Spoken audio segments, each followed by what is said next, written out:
Hello everyone, welcome to psychoscience. मैं दीपाली नागवंशी और आज हम पढ़ेंगे अप्रयोगात्मक शोध यानी कि नॉन एक्सपेरिमेंटल रिसर्च किसे कहते हैं इसके बारे में। देखिए, अप्रयोगात्मक शोध भी एक क्रमबद्ध शोध यानी कि सिस्टमैटिक रिसर्च ही है।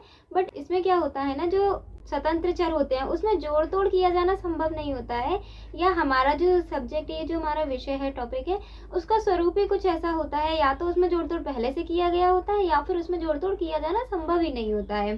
तो जब ऐसी स्थिति हो तो उसे हम अप्रयोगात्मक शोध कहते हैं। और दूसरी बात, जो स्वतंत्र चर और आश्रित चर के जो विशेष संबंध हैं, उनमें जो सहवर्ती परिवर्तन हुए हैं, हम उनके बारे में भी एकमात्र अंदाजा ही लगा सकते हैं। और अप्रयोगात्मक शोध को हम विवरणात्मक यानी कि डिस्क्रिप्टिव रिसर्च भी कह सकते हैं, क्योंकि इस शोध का उद्देश्य प्रयोज्य के जो व्यवहार है उसका प्रेक्षण और उसका वर्णन करना होता है। सो हम इसे डिस्क्रिप्टिव रिसर्च भी कह सकते हैं। अब अप्रयोगात्मक शोध का हम एक उदाहरण से समझते हैं। तो मान लिया जाए कोई शोधकर्ता है, वो फेफड़े के कैंसर के मरीजों पर अध्ययन करना चाहता है।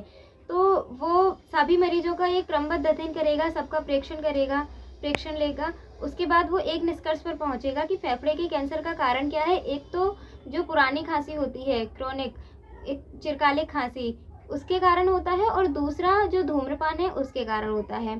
तो इसके फेफड़े के कैंसर के जो भी कारण निकले, जो भी उसके रीज़न है, पुरानी खांसी और धूम्रपान, तो वो इन चरों में कोई परिवर्तन तो कर नहीं सकता। उसे बस पता चल गया कि हाँ, इनके कारण इसको किसी भी पर्टिकुलर इंसान को फेफड़े का कैंसर होता है। बस वो सावधानी बरतने को बोल सकता है कि अगर किसी को पुरानी खांसी है तो जाकर चेक कराइए, या धूम्रपान मत कीजिए तो आप बच जाएंगे फेफड़े के कैंसर से।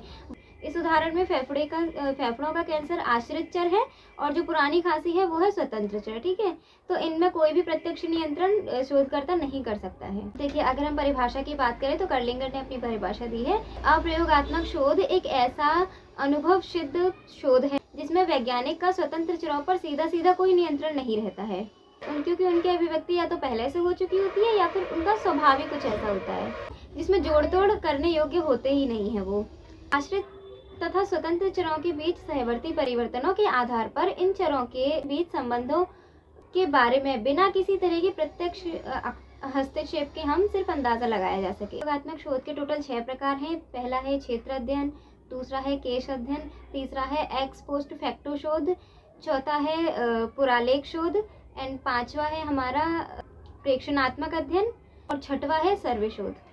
तो आज की वीडियो में हमने जाना अप्रयोगात्मक शोध के बारे में एवं उसके प्रकारों के बारे में। अगर आपको ये वीडियो पसंद आई हो तो वीडियो को शेयर कीजिए, एंड चैनल को अभी तक सब्सक्राइब नहीं किया है तो सब्सक्राइब कीजिए। मिलते हैं अगली वीडियो में। नमस्कार।